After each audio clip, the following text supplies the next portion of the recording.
This was a short Mod 2 mock test I did with an instructor. If you're looking for live footage from my actual Mod 2 test with an examiner, the link to that video can be found in the description. There will be commentary over this to point out any mistakes and what to avoid, and also to provide general advice and tips to help you out for your Mod 2. Before your test starts, the examiner will do a radio check to make sure you can hear everything clearly. And if you can't hear what the examiner is saying at any point in your test, simply shake your head and he will repeat, or failing that, just pull over when safe and await further instructions. So here right off the bat, we're turning left. I've checked right and left, right again, and can see it's clear for me to go. So I'm off without any unnecessary hesitation. I've observed the road and the surroundings and can clearly tell already the speed limit is 30 miles an hour due to regular street lighting and the fact there is no other speed limit sign stating otherwise, such as 20 or 40 mile an hour repeater sign roundels. I'm staying in central position or position 2 here with no protruding parked cars, and I'm regularly observing if any changes behind me by checking my left and my right mirrors. As you can see, my speed dips 1 or 2 miles an hour above and below the limit often.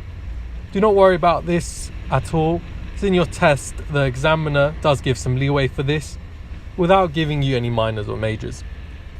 You should only be occasionally glancing down to confirm what speed you're doing, as you should have a good sense of what you're doing and focus rather on the road ahead of you.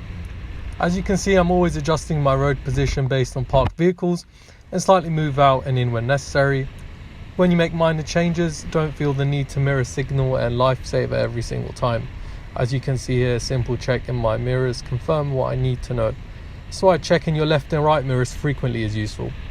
Obviously, it goes without saying any major movements to your position do require lifesavers, such as changing lanes, making turns and at roundabouts. For the most part, you find yourself in position 2 on a normal stretch of road without any dangers. When you're moving in and out of the road, make sure to repeat the same procedure when coming back in, not just moving out, to check your left mirrors or shoulder check left if necessary. So here we'll be turning right at the third exit at this fairly typical roundabout you'll encounter. So to run through basic procedures, I've checked my mirrors, indicated right, undone my lifesaver, moved into the second lane as my exit is past the 12 o'clock position. If your exit is at or before the 12 o'clock position, so normally if you're turning left or going straight ahead, stick to the first lane if unmarked, or stick to the lane markings telling you. And as both lanes here are marked, we're sticking to standard procedures as I described. So without hesitation, I can see the roundabout is clear, so I've moved off while still indicating right. Just as I've passed the exit before the one I'm coming off at, I've mirror indicated left and done a left shoulder check and proceeded to the third exit. Before building speed, I've checked both mirrors. For those that noticed, I should have been in position 3, which is about half a meter to the left of my lane, as I was not in a dedicated lane. However, some instructors do teach to remain in the central position when turning right at bigger roundabouts to deter people dangerously undertaking you. I can see the speed limit is still 30, so that's what I'm sticking to, and there's a good flow of traffic. So I'm turning left at the roundabout here, so I check my mirrors and indicate left, and from early observation at the roundabout I can see it's clear. So although I've dropped my speed on approach, there's no need to fully stop and I can continue straight through. You want to be in around position 1 here, but move to position 2 right after, as there is a dedicated lane shortly after. I can see the speed limit has changed to 60 due to the national speed limit signs, and as we're on a single carriageway, so I'm making sure that I try to get up to the speed traffic permitted while keeping all my observations in check.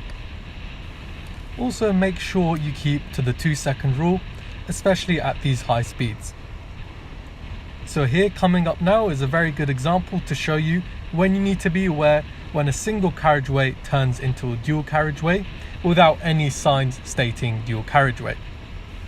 You would know this as a dual carriageway has a physical barrier or strip of land, and a single carriageway does not have, as you can see here, and hatched or painted or solid white lines do not count.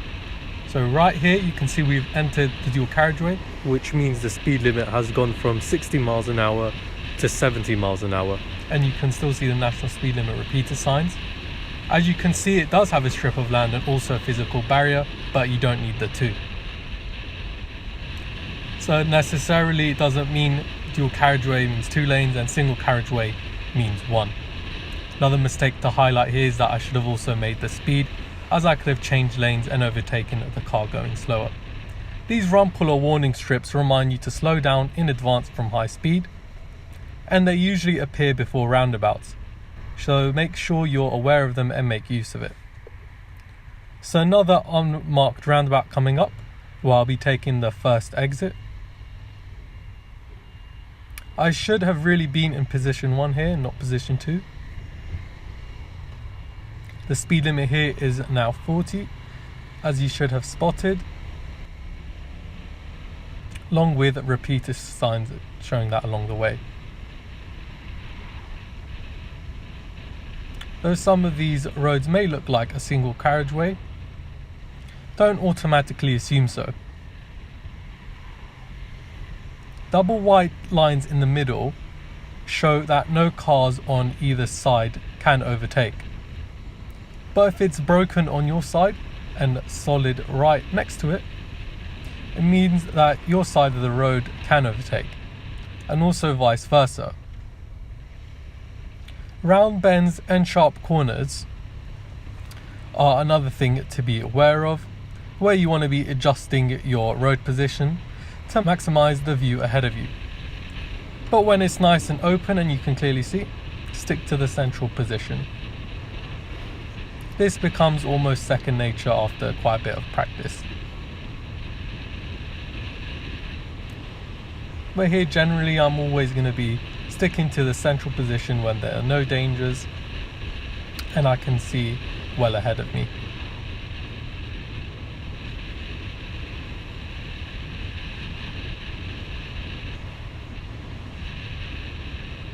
Again, you should be able to spot repeater signs along the way just to confirm that you are doing the correct speed and the speed has not changed. So coming up to this roundabout here, it was a mini roundabout, so I only had to significantly reduce my speed, but unfortunately I did not come to an unnecessarily complete stop as it was clear and made progress as necessary. After I was also quick to come right back up to the speed.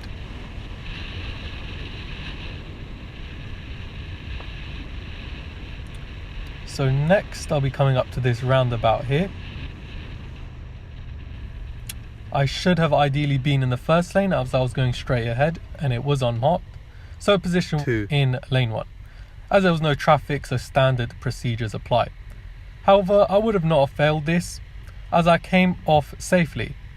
I checked my mirrors, indicated left in time and did my shoulder checks, although a bit rushed.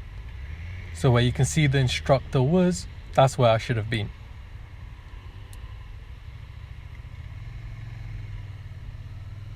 And again, when the roundabout's finally cleared, don't hesitate to set off.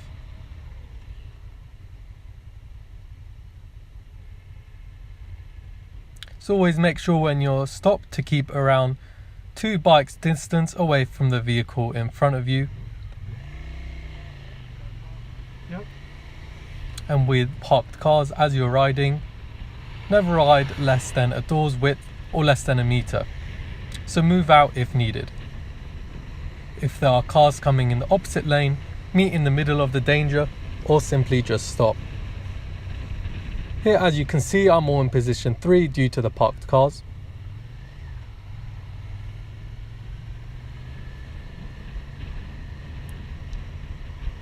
So I'll be turning left here shortly. So with that, you want to check your mirror, indicate left and do a shoulder check. As you can see, I was not properly able to get into position 1 as you would normally due to parked cars. So don't let that worry you if that's the case.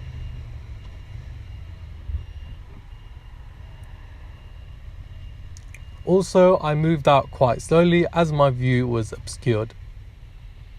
Give space to other vehicles as you would normally, but don't do things such as flashing headlights or hand gestures like people do in the real world, as examiners don't want to see this. in narrow roads with cars parked on both sides and no lane markings, I'm meeting in the middle of the dangers. So I'm more or less in the middle here. You will of course be asked to pull over at some point, so standard observations apply for that. Mirror, indicate left, shoulder check. Don't stop in front of people's drives or double yellows, and use some common sense, basically wherever that's safe, unless the examiner tells you otherwise. For example, in my real tests, he said don't worry about the single yellow lines. And when you're pulling out, carry out the same procedures. You don't need to indicate if there are no cars, by the way.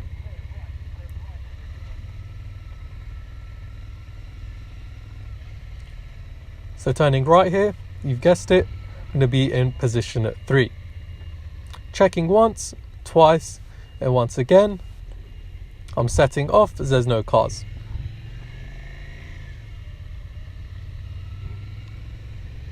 And for turning left, coming up here, same principle, but I'm going to be in position 1. As you can see, it starts to get drilled into you the correct lane positioning for turning. And it becomes almost second nature after quite a bit of practice.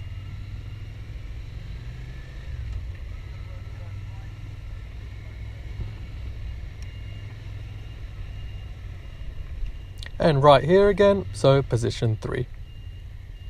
Don't be put off by things like width restrictions or other types of furniture in the middle of the road, especially on a bike, as they're very easy to navigate through.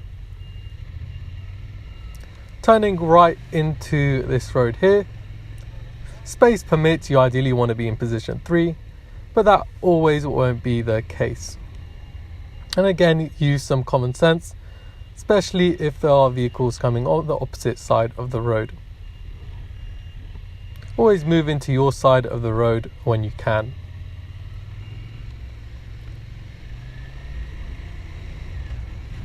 It's worth mentioning here, for narrow residential roads with a 30 miles an hour speed limit, don't feel the need you have to hit that, but go at your natural speed, especially with all the parked cars and bends. Also, having said that, don't go unnecessarily too slow, and make sure you go at the correct speed.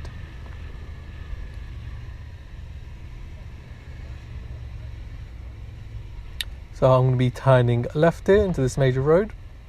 You should be in position 1, ideally again. Don't let pedestrians put you off. You always have priority unless they've already stepped foot on the road. Or in the case of zebra crossings, if they're waiting next to one, they of course have priority instead. So I'm just heading back at this stage. In your actual Mod 2 test, try not to get complacent near the end and keep up all your standard procedures and observations. You're always scanning well ahead in the distance.